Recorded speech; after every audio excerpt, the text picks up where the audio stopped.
So it's 2024 and I just bought this Sony FX6 and I'm loving this camera, but there's a few things that I absolutely hate about this camera. And I just want to go over those things just in case you're considering buying this camera in 2024. Now let's get right into it.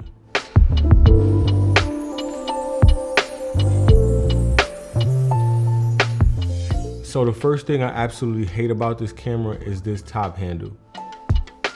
The top handle actually makes sense.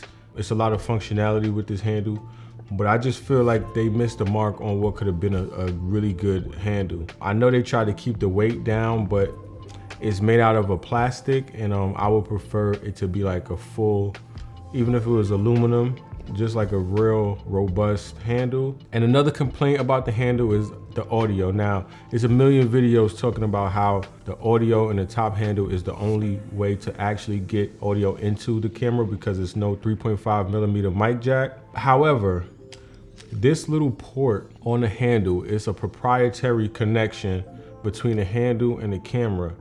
And I'm just wondering why Sony hasn't come out with any type of accessory that plugs into the port but might only give you audio. Me personally, the reason why I don't use this handle for audio is because I like to record all my audio in 32-bit float.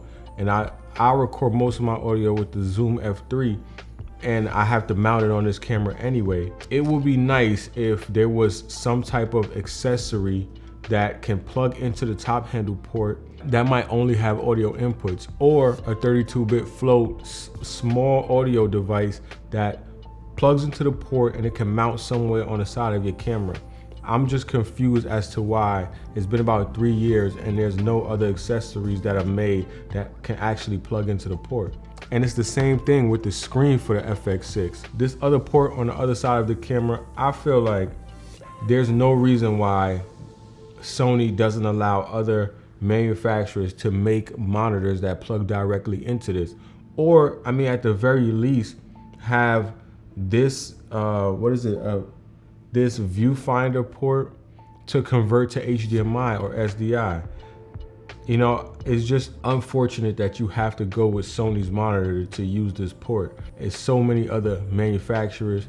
Like, you stuck into this system of this monitor. I just don't like the monitor that much. However, you have to use it or almost have to use it. But for the most part, you gotta use this monitor, which I don't like. The next thing that I hate about this camera is this side handle.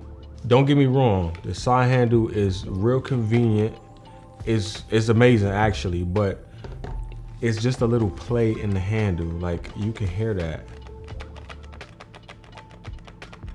And me, I'm someone who likes a sturdy connection. Every time I pick it up and I feel that, I feel like the camera is either loose and it's gonna drop out my hand, or it's broken or something. So, you know, over the years, like going from an amateur into professional work, some of the things about being an amateur is you have like a lot of loose parts, or you don't use things like the RE locking pins for your monitor, things like that. Like, you know, over the years, I've just been trying to get super sturdy and firm with my rigs, and this little play is annoying every time I pick up the camera. Another thing I hate about this camera is not necessarily the camera, the MFX files. I use Final Cut Pro, and you know, the technology in an MXF file with the catalyst browse and the gyro data, it's amazing technology. However, I shoot everything on the Atomos and I shoot in RAW, which the files are very big, which is why I went and got a 128 terabyte Synology NAS drive. And if you want to see that drive and see how I set up my home network, then I'll leave a link in the description, check that out. But if I can shoot with the internal codec of this camera and just bring it right into Final Cut, I'll be happy. However, if you want to convert the files, you have to download Catalyst Browse. But if you want to get certain codecs, you have to get the monthly subscription for Catalyst Prepare, which is an extra cost. I'm not into paying more for a product after I already paid you for the product. So I actually had to cancel my Catalyst Prepare subscription, because even converting the files, that's just a slow workflow. Me, I like to just shoot, get on the computer and start editing, which is why I shoot everything with ProRes RAW, because it works well in Final Cut Pro. So that's another thing I hate about this system. It's not necessarily the camera, but it's having to shoot with ProRes RAW and then having to bring it into Final Cut because the files of the Sony don't play well with Final Cut. So that's something for Final Cut, Sony, and Atomos. Y'all need to come together and figure that out, because I'm just trying to shoot and I'm trying to get to editing.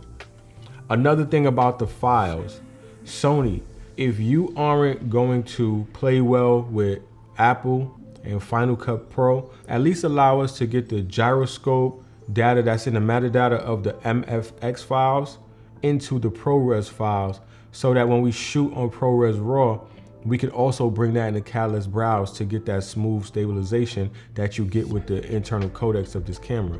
The fact that that feature is so powerful, you don't have internal stabilization. I have to get $1,000 monitor and drive setup.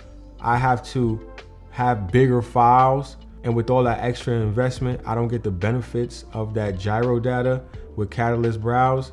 It's a little unfortunate. I'm not crying about it. The footage is beautiful.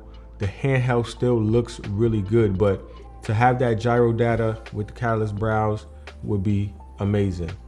So that's all I got. Like, the camera is real good. I'm loving it. I love the image. I love editing on ProRes RAW. Hopefully Sony, Final Cut, Atomos, y'all play well together so that the users could benefit from y'all working together on programs like Final Cut. Again, the top handle, please Sony, give us some type of accessory that we can plug into this port on top of the camera that can go to, like, maybe just this audio unit alone. Like, if you strip this down to a very small box that I could probably mount on the top handle and then go right into the camera, just so I can have audio, or allow maybe an even smaller device that has a 3.5mm input that can go into that port. Just that, just little things like that. And even for the viewfinder, can we get a converter to HDMI so we can use whatever monitor that we want to, so we don't have to use this proprietary monitor that you got? Give us those features, and then this camera would be the perfect camera. That's pretty much all the stuff that I hate about this camera. It's not much. Like I said, overall, I'm loving this camera. I love the image quality. I love the size. I pretty much love everything about it. I love the way I have it rigged up. I love the handheld of the camera. I love the frame rates. So far, I'm only hating the handle, the input on the top ports, the monitor ports, and the side grip.